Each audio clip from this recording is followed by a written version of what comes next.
আসসালামু আলাইকুম স্যার। আপনি তো হচ্ছে গত 20 তারিখে আমাদের শিনচিন জাপান হাসপাতালে ভর্তি হলেন। তো আপনার মানে ছোটখাটো একটা স্ট্রোক ছিল। তো আজকে তো ছুটি হয়ে যাচ্ছে, চলে যাচ্ছেন, কেমন লাগলো আমাদের হসপিটালে? মানে এই যে একটা সপ্তাহ ছিলেন, মানে টোটাল মিলিয়ে কেমন লাগলো যদি একটু বলেন। না, অবশ্যই।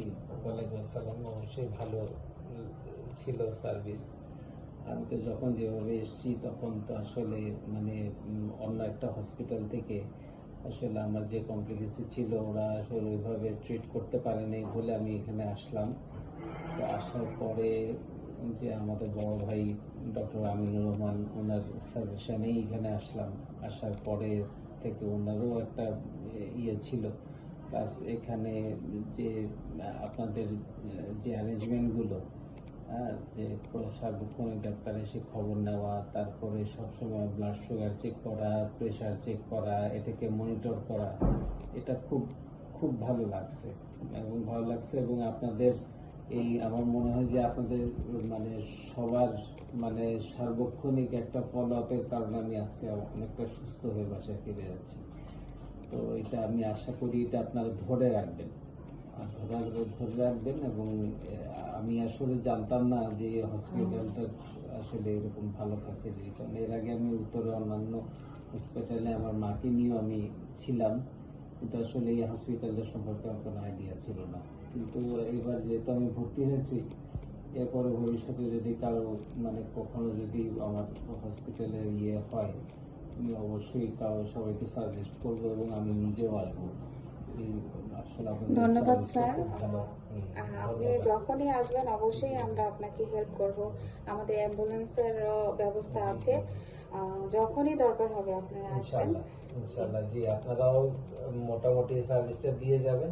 জি তাহলে আশা করি যে ইনশাল্লাহ হসপিটালটা একটা মানুষের একটা আস্থার জায়গা হবে, কারণ জি উত্তরাতে এমনিতেই হসপিটাল বা এই ধরনের স্বাস্থ্যসেবার জায়গা খুব কম।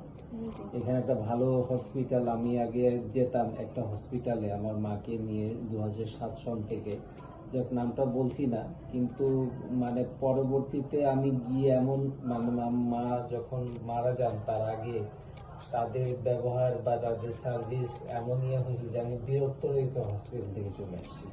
জি আমি আর পরে যাইনি, আমি আমার বাসায় রেখে আমি ট্রিটমেন্ট দিয়েছি। জি কিন্তু ধরেন যদি সার্ভিসটা ভালো হয় তাহলে হয় কি যে আমার একটা নির্ভরযোগ্যতা থাকে যে হ্যাঁ আমি গেলাম ওইখানে, হ্যাঁ আমি, কারণ আমার তো আসলে আমি তো মেডিকেল লোক না, আমার পক্ষে জানা সম্ভব না যে রুগীর কি অবস্থা বা কি। জি এখন এটা আসলে আমি যখন হসপিটালে নিয়ে আসি তখন কিন্তু এটার একটা মানে হসপিটালের দায়িত্ব যে তারা তাদের বিদ্যা অনুযায়ী রুগীর কপায় করবে। এখন ওই সার্ভিসটা যদি আমি যদি না পাই, মানে স্পেশালি আমার মার ক্ষেত্রে আমি খুব মানে একদম শেষ, তার শেষ সময়টা আমার খুব ইয়ে গেছে। আমি পরবর্তীতে দেখা যেত আমার মাকে নিয়ে আমি ধানমন্ডিতে যেতে হতো ওই স্যার, হসপিটালের আমাদের এখানেও অসুবিধার যখনই জন্য। হ্যাঁ যখনই আসবেন অবশ্যই হচ্ছে ইনশাআল্লাহ। আমরা হচ্ছে জি জি সর্বোচ্চ দেওয়ার চেষ্টা করব জি জি আমাদের জি জি। যতটুকু না দরকার না, অবশ্যই সার্ভিসের জন্য ইনশাআল্লাহ। এটা। তো ভালো ইনশাআল্লাহ। থাকবেন। জি, আসসালামু আলাইকুম। ওয়ালাইকুম আসসালাম।